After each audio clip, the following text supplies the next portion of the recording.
জায়গার মধ্যে গিয়া পড়লো। এই দুই জায়গা হইল ইসলামের কেন্দ্র। গতিকে আসে মনে মনে স্থির হলো দিন ইসলাম গ্রহণ করার। পৃথিবীতে আসার পরে কিন্তু দিন ইসলাম গ্রহণ করিয়া মুসলিমা হয়ে যায়। কিন্তু আপনারা খবরে পাইবাই না, টিভিতে পাইবাই না, প্রচার মাধ্যমে পাইবাই না। হয়তো গত বছর হজের মধ্যে গিয়া গত বছর উমরায় গিয়া উমরা হজ করিয়া কিন্তু হিজাব পরিহিত অবস্থায় এখন দেখা যায়। জুড়ে বলো সুবহানাল্লাহ। আমার বাইরে আল্লাহর ক্ষমতা দেখো। এক সময় ইসলাম বিদ্বেষী, এক সময় রসুল বিদ্বেষী, কোরআন বিদ্বেষী, কিন্তু আল্লাহ সুবহানাহু ওয়া তাআলার ক্ষমতা আছে সেকেন্ডের মধ্যে আল্লাহ দ্বীন ইসলামের আলো ঢুকাই দিতে পারে। আমার ভাইয়েরা, আল্লাহর হাবিব সাল্লাল্লাহু আলাইহি সাল্লাম মক্কায় প্রবেশ করছেন 10,000 সাহাবায়ে কেরাম। কত হাজার? 10,000।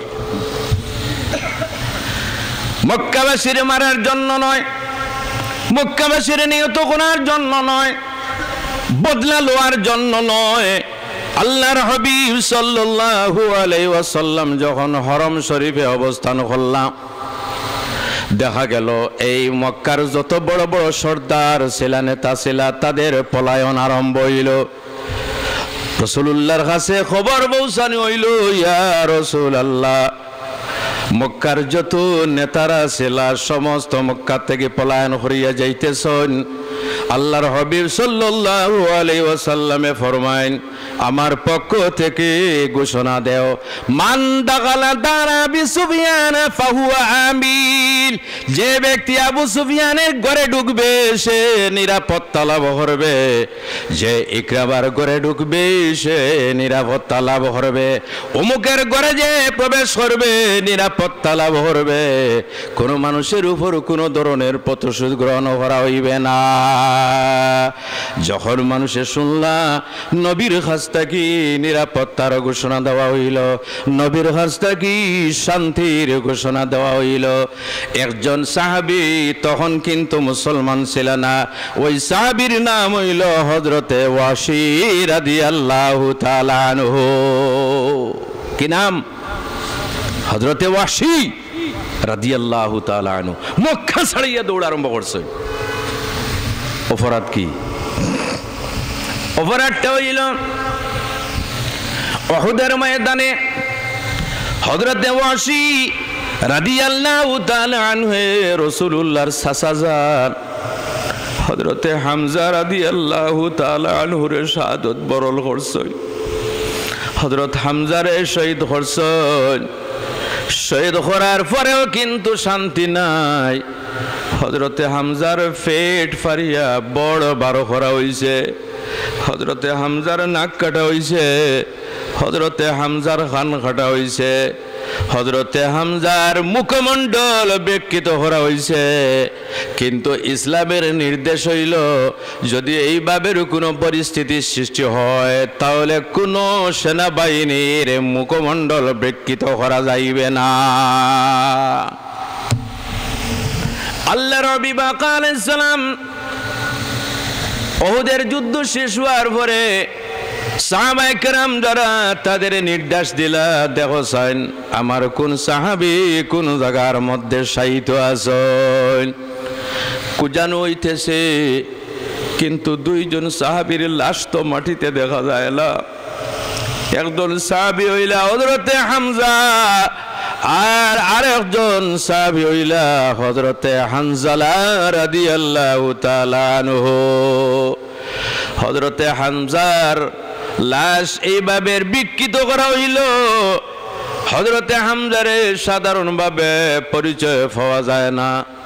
পেট ফাড়া, মুখমণ্ডল বিকৃত করা, নাক কাটা, কান কাটা, চোখ পর্যন্ত বিকৃত করিলাইলা। আল্লাহর হাবিব পরিচয় পাইতেছেন না। আল্লাহর হাবিবের ফুফু হযরতে সফিয়া রাদিয়াল্লাহু তাআলা আনহা যখন দৌড় দিয়া উহুদের ময়দানে উপস্থিত হইছেন, তখন হযরতে হামজার আঙ্গুল দেখে পরিচয় পাইছেন আমার ভাইয়ের শোয়েব সাহার লাশ। আল্লাহর হাবিবের দেখি অত্যন্ত দুঃখ লাগলো, নিজের চাচা জানের অবস্থা দেখি অত্যন্ত দুঃখ লাগলো। আল্লাহর হাবিবে ফরমাইন, ও সাহাবারা, আমার মনে হয় সমস্ত সাহাবায়ে কেরামদের আমি দমন করতাম, কিন্তু আমার চাচার লাশটা আমি এইভাবে রাখি দিতাম। পশুপক্ষে খাইয়া যখন তার পেটের মধ্যে ঢুকাইব, সমস্ত মানুষ কবর থেকে উঠিবে, আর আমার চাচা জান পশুপক্ষীর পেট থেকে বাইর হইয়া আল্লাহর দরবারে শহীদ হওয়ার সাক্ষ্য দিবে। চুরে হো সুবহানাল্লাহ।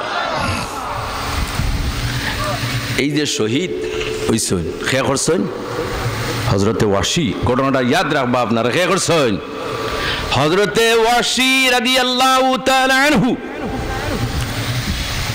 নামটা উচ্চারণ করুন, হযরতে। নাম উচ্চারণ রাখার অর্থ হইল আমি মিলাইতেছি। মক্কা থেকে দৌড় আরম্ভ করলাম। মানুষ জিজ্ঞাসা করতেছে, হে ওয়াসি, কোন কারণে মক্কা ত্যাগ করিয়া যাইতেছ?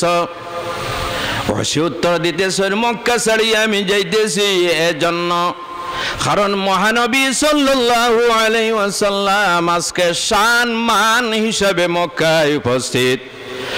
মহানবী সাল্লাল্লাহু আলাইহি ওয়াসাল্লামে সব মানুষদের মাফ করতে পারেন, কিন্তু আমারে মাফ করতে পারবে না। আমার সমস্ত দোষ হয়তো ক্ষমা হইতে পারে, কিন্তু ওনার চাচা হামজার যে আমি শহীদ করছি, এই দুঃখটা নবীজির মন থেকে যাইবে না। গতিকে সমস্ত মানুষে মাপ পাইতে পারেন, কিন্তু আমি ওয়াসি নবীজির কাছ থেকে মাপ পাইতে পারি না। অন্য একজনে পরামর্শ দিলা, আরে গিয়া দেখো না একটাবার, একটাবার গিয়া দেখো। ঠিক কথা হইতেছে বলে, হ্যাঁ ঠিক কথা বলতেছি, যাও। হযরত ওয়াসি রাদিয়াল্লাহু তাআলা আনহু তখন কিন্তু মুসলমান ছিল না। বয় হরি হরি হরি হরি নবীজির খেদমতে উপস্থিত। সুবহানাল্লাহ। আর খেদমতে নবীজির। আল্লাহর হাবিবের এমন ধরনের চরিত্র ছিল, কোরআন শরীফে আল্লাহ সুবহানাহু ওয়া তাআলা প্রশংসা করতেছেন, ইন্নাকা লাআলা খুলুকিন আযীম। আমার হাবিব আপনি উত্তম চরিত্রের উপর অধিষ্ঠিত, অর্থাৎ আপনার চরিত্র অত্যন্ত ভালো। হযরতে ওয়াসি রাদিয়াল্লাহু তাআলা আনহু রাসূলুল্লাহর খেদমতে উপস্থিত। আল্লাহর হাবিবে জিজ্ঞাসা হলো, মানান থা, তুমি কে? উত্তর দিলা, আনা ওয়াসি, আমি ওয়াসি। মান ওয়াসি?